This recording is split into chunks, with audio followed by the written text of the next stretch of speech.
Saludo con mucho orgullo al presidente que nos devolvió la esperanza de saber que no estábamos condenadas y condenados a elegir entre lo mismo y lo mismo. Gracias, presidente. También enviamos un saludo muy caluroso a una mujer valiente como la doctora Beatriz, que ha sufrido los ataques más misóginos, más ruines y mezquinos. Como cantaba Amparo Ochoa, sinaloense como mi mamá, mujer, si te han crecido las ideas, de ti van a decir cosas muy feas. Las luchas de hoy son los derechos de mañana. Estamos aquí gracias a las batallas que tantas mujeres valientes dieron durante siglos. También gracias a lo que fueron privilegios y poco a poco se están transformando en derechos. El derecho a comer dignamente, a nacer con acceso a servicios básicos, a llegar a la universidad cuando una proviene de familia trabajadora, el derecho de vivir en paz. El ejemplo de Sor Juana nos enseñó la trascendencia que tiene la palabra de mujer, que este espacio sirva para honrar y representar los dolores que nos trajeron aquí. Si algo tuvieron en común todas nuestras heroínas en las grandes transformaciones de México, es que impulsaron desde sus trincheras la revolución de las conciencias, como Gertrudis Bocanegra, a quien descubrieron sirviendo como correo de las tropas rebeldes y la torturaron para que revelara información. Nunca habló. Cuánto compromiso se adquiere cuando las ideas están firmes y ancladas en la tierra. Como Josefa Ortiz de Domínguez, que destinó todo su esfuerzo durante la independencia a convencer e incidir en los corazones más nobles. Como Leona Vicario, periodista, quien entendió a la perfección la importancia de poner la información al servicio del pueblo. También en la Reforma con Margarita Maza, republicana convencida, perseguida por los conservadores. En la Revolución como Carmen Cerdán, quien empuñó las armas para construir la paz, o Adela Velarde, juarense revolucionaria, quien nos demostró que el impulso de las ideas no basta, que se necesita la fuerza de la organización para lograr los cambios que anhelamos. Uno de ellos, el voto, con Hermila Galindo, emancipadora, quien defendió que las mujeres tuviéramos el lugar que nos correspondía en el gran concierto social, o doña Elvia Carrillo Puerto. El feminismo y la izquierda siempre han caminado de la mano, y uno de los ejemplos más notorios es el de la monja roja, socialista, que desde el sureste de la patria construyó las bases para el voto femenino. No hay manera de enunciar a todas, porque la lucha por la libertad de las mujeres es intrínsecamente política, masiva, popular. Y no lo digo por aquellos que acaban de descubrir esta lucha de siglos y la utilizan como herramienta de golpeteo electoral, sino porque en el neoliberalismo el patriarcado encontró al perfecto aliado para perpetuar la desigualdad. Porque el neoliberalismo no solo privatizó los recursos naturales, las empresas públicas, las áreas estratégicas de la nación, también privatizó la vida y el cuerpo de las mujeres para reducirnos al valor del capital. Cuando los salarios se precarizan, cuando los brazos del Estado encargados de cuidar a su pueblo desaparecen y la corrupción estalla, las más perjudicadas somos las mujeres, tradicionalmente condenadas a cumplir esas tareas de cuidado en los hogares, propios o ajenos a los que el Estado no llega. El combate contra la pobreza y contra la corrupción es una herramienta revolucionaria de la lucha contra la desigualdad de las mujeres. Si algo es verdaderamente feminista en México, es combatir la pobreza y la desigualdad, porque ambas tienen rostro de mujer. Hoy son millones de abuelitas como la mía, que reciben su pensión después de entregar su vida entera a cuidar a su familia y a esta nación. Millones de jóvenes empoderadas que construyen el futuro, formándose con esfuerzo y talento. Las que reciben los créditos a la palabra y pagan su cuota con esfuerzo pero sin demora. Y las que siembran vida para cosechar bienestar. Falta mucho, pero los avances emergen. Hoy tenemos 7 gobernadoras, la misma cantidad de mujeres electas en la historia de nuestro país desde que doña Griselda Álvarez encabezó el gobierno de Colima. Hoy somos tantas diputadas como diputados en el Congreso, acompañadas de las mujeres valientes de la diversidad. El presupuesto que aprobamos fue el primero con perspectiva de género. ¿Y por qué no? Si lo propuso el primer gobierno con gabinete paritario de la historia de México. Para eso sirve la política. Hacemos política porque nos duelen las cosas, porque nos duele ver a nuestra hermana acosada en el transporte público. Nos duele ver a nuestra madre preocupada porque la quincena no alcanza. Nos duele ver a las madres buscadoras en el desierto. Hacemos política porque conocemos su esfuerzo su naturaleza transformadora. Pero la hacemos desde todos los espacios, no solo desde los cargos públicos. Desde que tengo memoria, mi mamá, profesora de literatura infantil, subía sin rumbo a las inseguras rutas de Ciudad Juárez, hablando con la gente de un proyecto que priorizaba a las y los más pobres, contando con los deditos de su mano a todas las conciencias en las que había logrado depositar la semilla de la esperanza. Exactamente hoy se cumplen 25 años desde que esa señora incansable me regaló la vida. Las mujeres en México tenemos profundos dolores que nos han llenado el corazón de heridas desde que nacimos. Como adolescente viví el horror de la absurda guerra contra el narco, que enclavó su nido en Ciudad Juárez.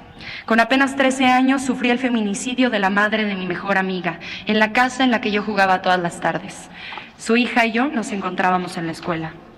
Tenemos historias para las que no alcanza ningún memorial, tantos nombres y relatos que nunca terminaríamos de enunciar, pero tenemos la memoria viva y a flor de piel, y nunca olvidaremos lo que sucedió en aquel campo algodonero, en aquel arroyo, en aquel cerro, en aquella combi. Tenemos dolores tan profundos que jamás encontrarán cicatriz, pero no podemos desistir. En este proceso de transformación se abrió una ventana democrática con un gobierno que no reprime, que no justifica nuestras muertes como en el pasado, con un gobierno al que se le pueden hacer críticas legítimas.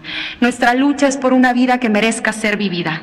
Gracias a todas las morras que están en las calles construyendo una vida libre de violencia. Este día conmemoramos las manos de mujeres que siembran, que cuidan, que alimentan, que curan, que labran los surcos y los caminos. Manos que administran, que legislan, que gobiernan. Manos migrantes que levantan a dos países con su esfuerzo. Manos anónimas, generosas y protectoras, cuyos nombres no figuran en los libros de texto ni en la epopeya de la historia. Manos que nos trajeron hasta aquí, por ustedes, por nosotras, por las que fueron, por las que serán. Hoy conmemoramos nuestra lucha, por el bien de todas, primero las pobres. Muchas gracias. Muy buenos días a todas, a todos. Presidente Andrés Manuel López Obrador, muchas gracias por esta recepción. Doctora Olga Sánchez Cordero, presidenta de la mesa directiva de la Cámara de Senadores. Doctora Claudia Sheinbaum Pardo, jefa de gobierno de la Ciudad de México. Maestra Loreta Ortiz, ministra de la Suprema Corte de Justicia de la Nación, licenciada Andrea Chávez Treviño, diputada federal, y doctora Nadine Gassman Silverman, presidenta del Instituto Nacional de las Mujeres, distinguidas señoras y señores que hoy nos acompañan. Es un honor para mí el haber sido invitada a dirigir a ustedes unas palabras en esta fecha tan especial, en la cual reafirmamos el compromiso común con el movimiento por la igualdad de género y con la necesidad de seguir impulsando en todos los ámbitos la agenda en favor de los derechos de las mujeres. Quisiera iniciar esta conversación haciendo notar que desde el inicio de este año, la Junta de Gobierno del Banco de México, que diseña y dicta la política monetaria de nuestro país, tiene una característica muy relevante. Está mayoritariamente conformada por mujeres.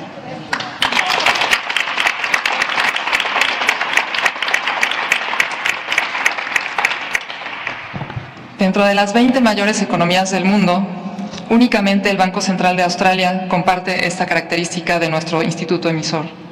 México es de las pocas economías que confían el poder adquisitivo de su moneda a un órgano colegiado en donde las mujeres son mayoría. Vale la pena reflexionar sobre cómo la evolución de nuestra sociedad ha producido la actual configuración de nuestra Junta de Gobierno, sobre cómo estos caminos se encuentran. El Banco de México, fundado en 1925, está cerca de celebrar su centenario como el instituto emisor de nuestro país. En este último siglo, el banco, a través de la conducción de la política monetaria, ha sido un factor determinante en la transformación del país en una economía moderna integrada a los intercambios globales. Los historiadores coinciden que alrededor de 1953 y 1954 inicia en nuestro país el extenso periodo de expansión económica que fue posteriormente conocido como el desarrollo estabilizador, proceso en el cual el rol de nuestro Banco Central fue determinante al proveer de estabilidad y confianza a la economía, lo cual elevó el nivel de bienestar de millones de mexicanos.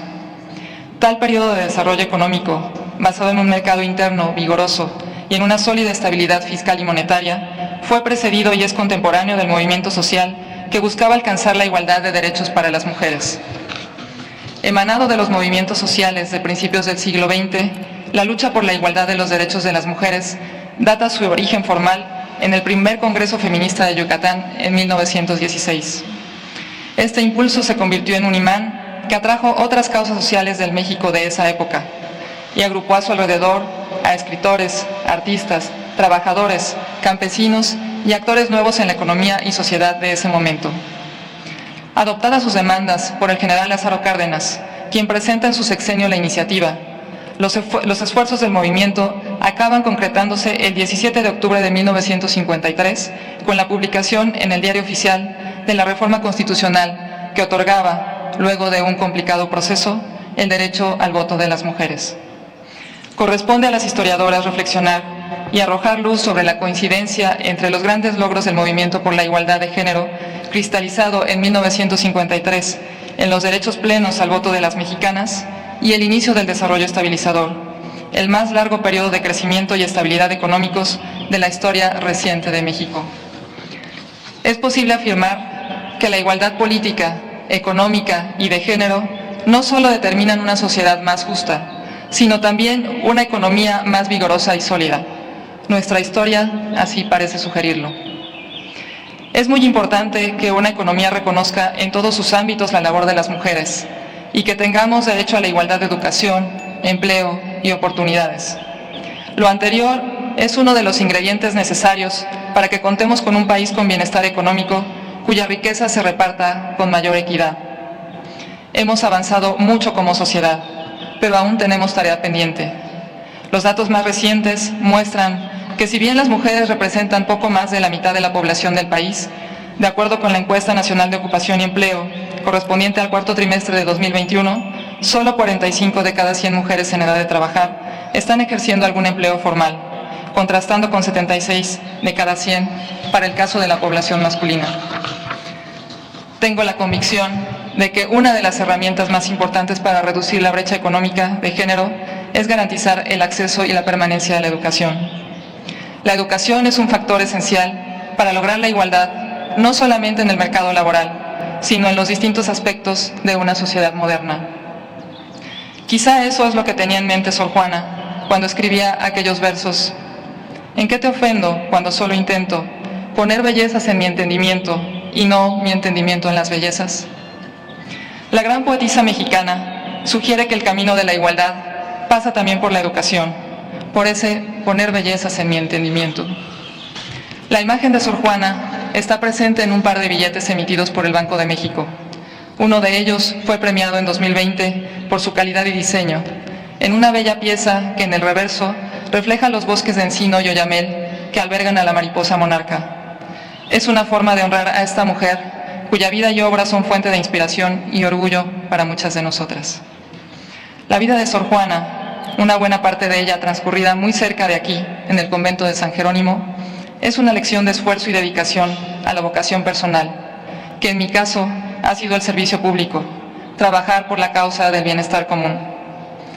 Esta bella labor ha implicado retos, pero también oportunidades. Recuerdo, por ejemplo, que como directora de finanzas del sistema de transporte colectivo Metro, en el año 2004, esa empresa pública tan importante para la vida diaria de mexicanas y mexicanos, había ocasiones en que era yo la única mujer en reuniones de planeación con ingenieros, operadores de las líneas, los jefes de mantenimiento y talleres y los encargados de la vigilancia de la red. Tanto en el metro como en otras responsabilidades que he tenido el honor de atender, el apoyo de mis compañeras ha sido siempre un elemento de fortaleza. Por ello quisiera aprovechar esta ocasión para reconocer hoy a todas las que comparten esta pasión por servir al bien común, todas las aquí presentes y especialmente aquellas que en el Gobierno de la Ciudad de México, en la Secretaría de Hacienda y Crédito Público y en el Banco de México ahora, dedican su vida al servicio público como todas nosotras. Ellas buscan construir un país y una sociedad más justos, donde la igualdad de género permee nuestra cotidianidad. Hoy recordamos y rendimos homenaje al trabajo de las mujeres por la igualdad. Millones de mujeres en múltiples países a lo largo de los últimos 2 siglos han luchado, incluso hasta el límite de ofrecer sus vidas, para lograr una sociedad en donde el género de una persona no sea motivo de discriminación y que hombres y mujeres disfruten de los mismos derechos y oportunidades. Desde nuestro punto de observación en el presente, volteando hacia atrás en la historia del movimiento por la igualdad de género, debemos reconocer que esta lucha ha tenido logros muy importantes y agradecer a quienes antes de nosotras lucharon para que pudiéramos estar en donde nos encontramos ahora.